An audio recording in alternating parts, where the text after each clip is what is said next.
How to enable Gemini CLI in Android Studio. So as you can see, I have Gemini agents right here, then the Gemini CLI, and I can use it right from Android Studio.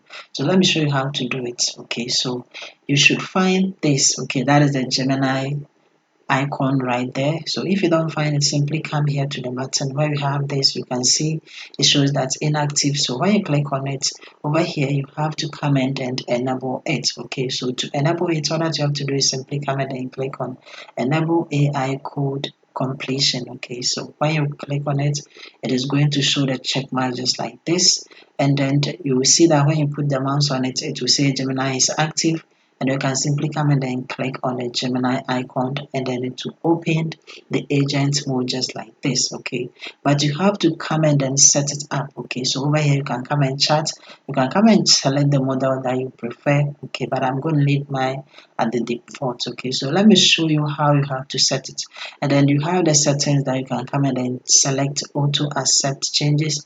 That is whenever Gemini does anything for you, to automatically accept it for you. Okay, so over here you have to come and then click on this, and then come here to where you have the configure, and then come and then click on it, and then you have to come here and then make sure that Gemini is selected, and then you have to come and then put in your API key. Okay, so the Gemini API key, you have to come and then put it right here.